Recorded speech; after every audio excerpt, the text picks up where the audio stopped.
And the 45-lap feature on the pole will be Jared Halstead in his second race ever at Galletta's. He ran very impressive last week in his first ever race. George Russell's in the number 2, Dick Dan in the number 86. Melissa Stevens is trying out the number 80 for the first time this year, her first car. Chris Stevens in the 4, Matt Stevens in the 3, Tim Galletta in the number 7.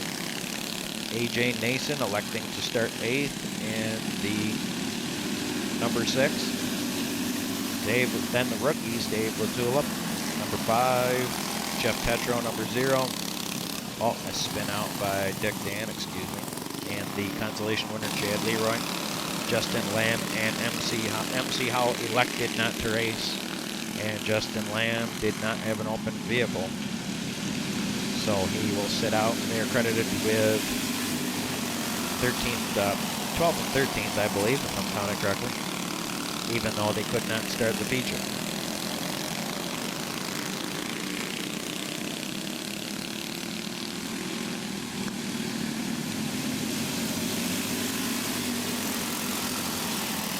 Jared Halstead looking very strong in the Galletta's number 9. Again, the number 9 and the number 7 are handicapped for heavier guys. They're a little bit lighter, a little longer, and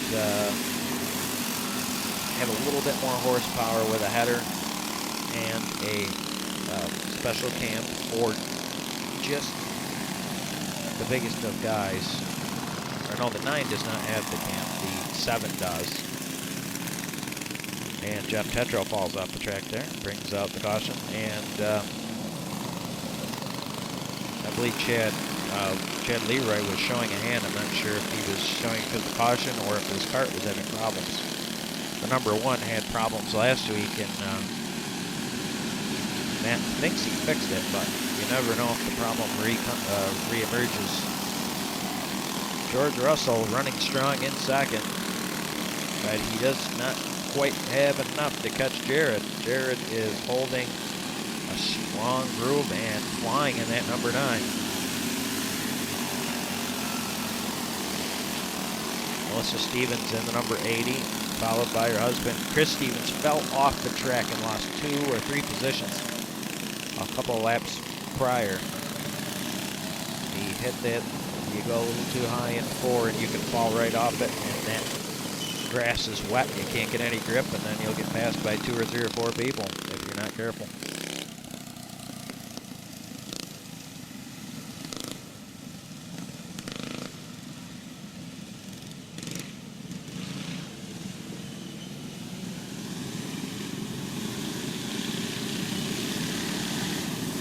Russell Bartlett being our corner man in turn 3. Russ ran a good race in the opener, but has elected not to race the last 2 weeks.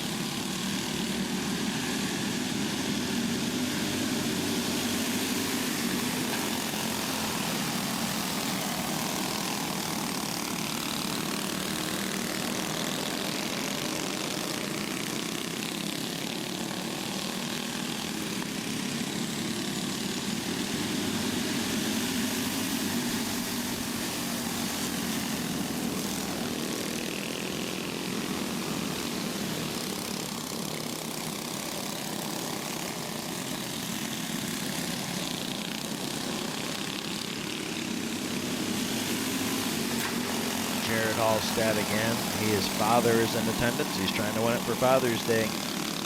He's trying to duplicate, oh, that's yellow. He's trying to duplicate what his brother-in-law, Tim Galletta, did last week, was lead every lap, although Tim had to pass someone. He started in second, and he passed him on the initial start and never looked back.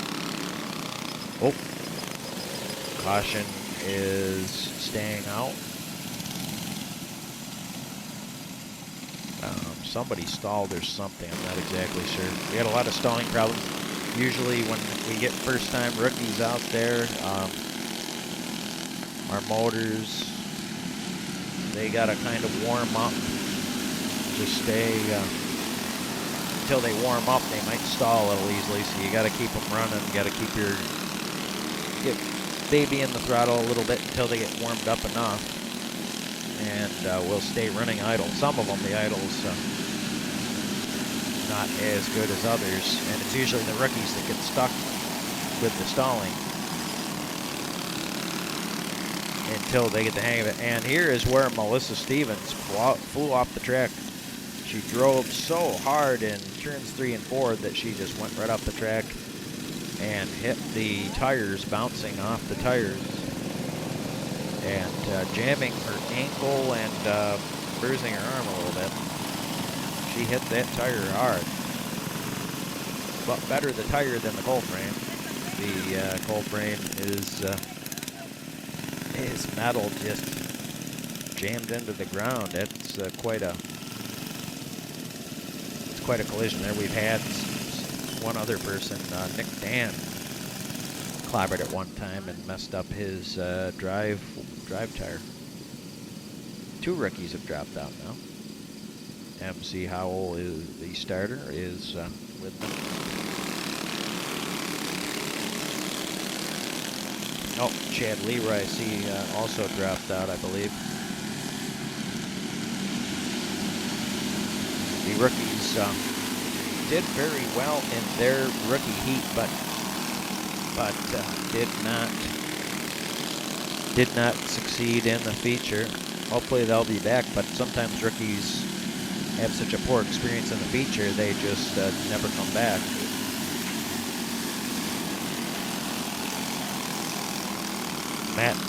Chris was able to pass Matt back after initially getting passed by him.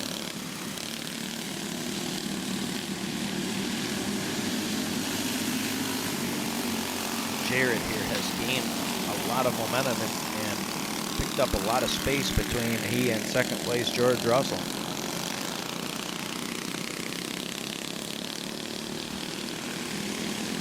The blinking garden lights. Melissa Stevens' garden in the middle of the track. You can't see it too well, but it's there.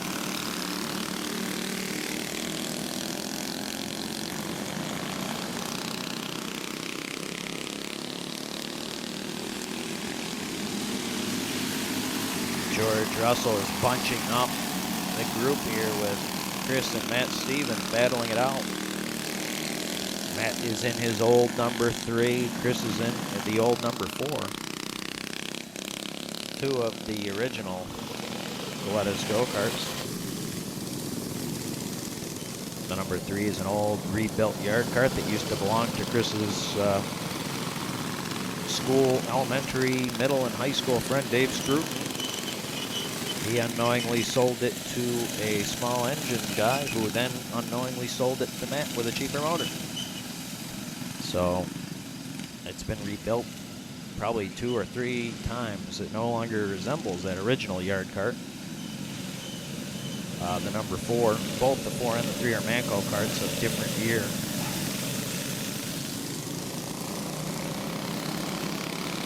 And the number 4 was originally built in the mid-90s, or originally bought in the early 1990s, direct straight from,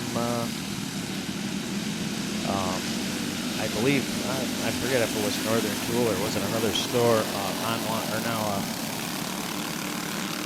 catalog somewhere. It too was rebuilt. First Chris drove it, then Olger drove it for many years until he retired. Now Chris hopped back in it. So they are 2. The number 2 actually is also one of the oldest cars. The 3 of the top 4 are 3 of the original Galletta's Go-Karts. So number 2 was the first totally Olger designed Galletta's kart. However, most of the parts were taken off of a Thunder Island kart that is much like Larry Phillips's.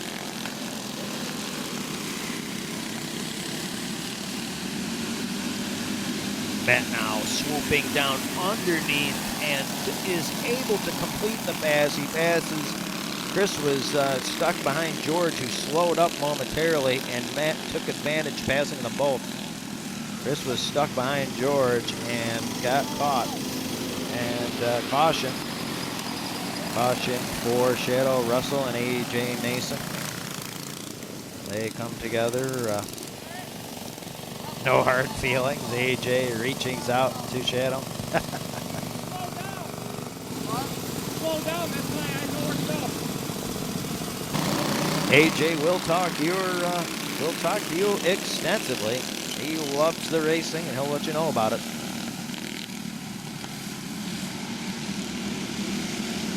Matt now ducking down low, swooping high and low, trying to get around Jared.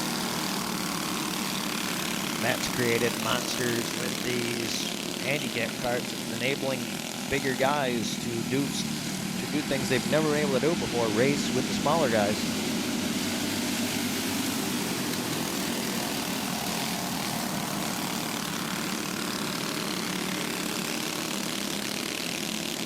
Larry Phillips was protesting, which is why he is not here. He was protesting the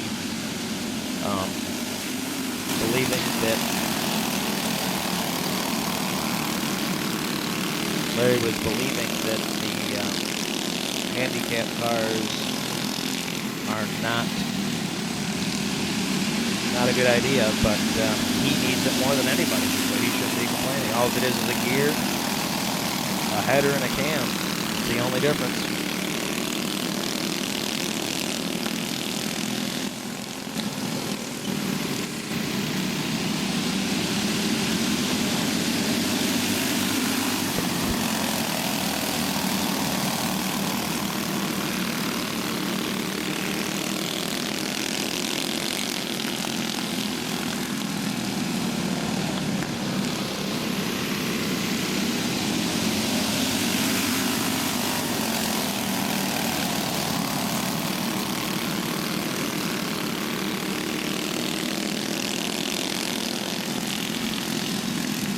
Jared is slowing down. It appears that his header is coming loose and he's losing a ton of compression.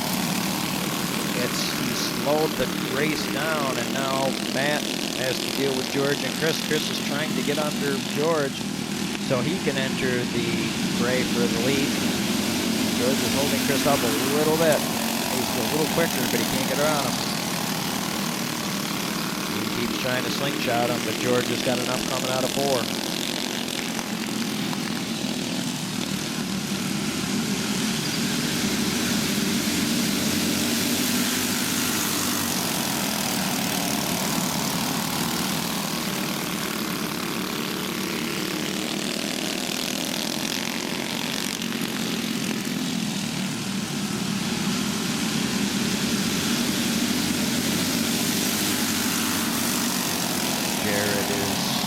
Having to earn this win.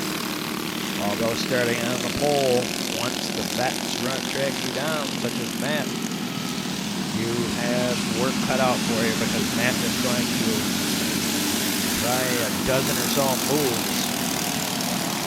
One of his favorites is that slingshot, coming high and 3 and low, darting down low into 4. Matt is probably the best at that particular move. Caution come out. I'm unaware of exactly why it come out that one. MC Howell has left, leaving the starter duties back to Wesley James. Ooh, Matt almost found a way around Jared. He did a little inside-outside move. Ran out of track space to try to stick it out there, though. That should be a lesson for anyone. If you run out of track, don't try to jam your cart into where there's nowhere to go. Happens a lot, including with MC earlier in the evening.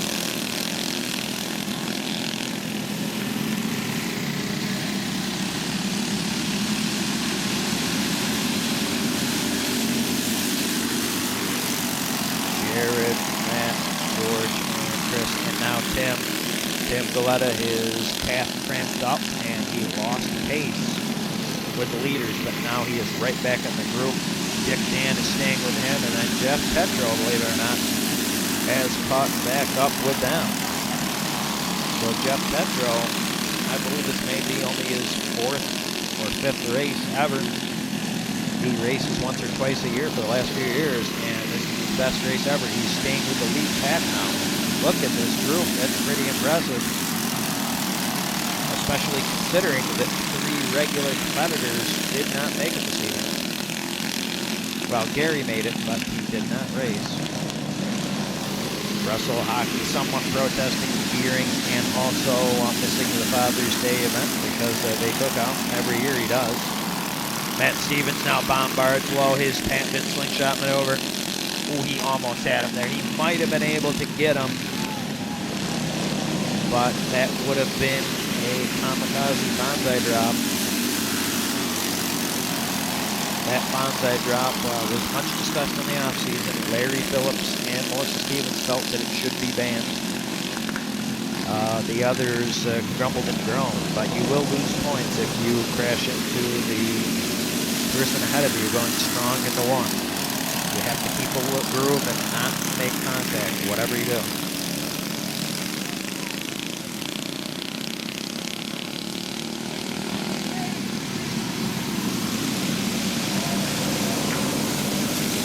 Jared now has gained momentum and he is pulled away from Matt somewhat. Caution. Caution on the checker flag lap. Jared was about a half a track away from picking up his first feature win. This caution was for Tim Galletta, who was running a strong 5th place, I believe. He was running a strong 5th place behind Chris and ahead of Dick Gann. He fell off the track in 2. And now he's to go to the rear. I believe after adding up the statistics, Tim Galletta still retains the point lead, but he took a big chunk out of his points with that that little incident of falling off the track. One of the good things at Galletta is if you fall off the track in your turns, 2nd, 3rd, and 4th turn, there's really nothing back there, so you can keep going. Many tracks will have retaining walls that you might have to deal with.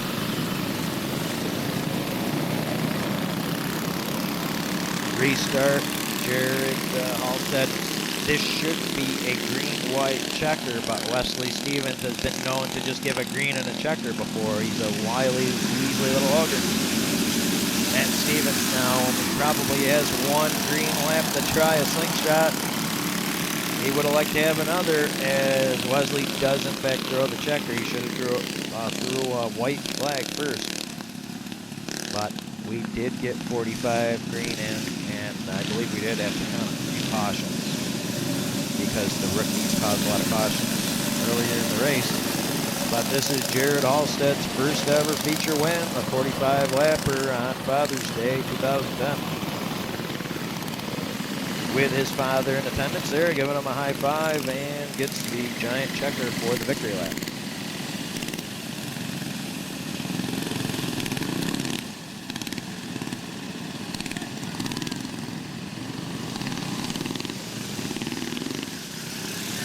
Jared lives in Ohio, so he will not be racing every week, but he plans to be back a few times this year if he can.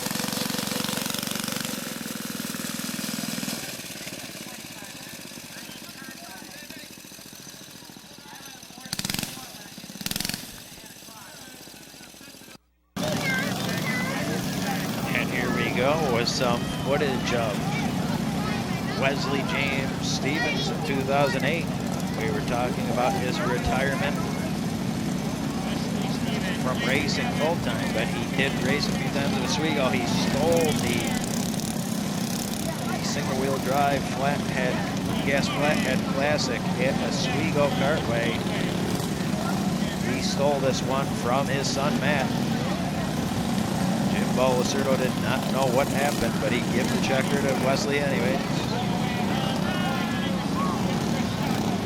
Technically scored it as a tie between me and Matt, although forever in the Kartway records it will be a win for Wes, but it was, we technically scored it as Matt's win because he only let up because he saw a yellow flag. Very controversial final race that we ever had at the Cartway. And here, some old footage from a Monday night that Matt Stevens won. Oh, it just stopped itself. I wonder why it did that.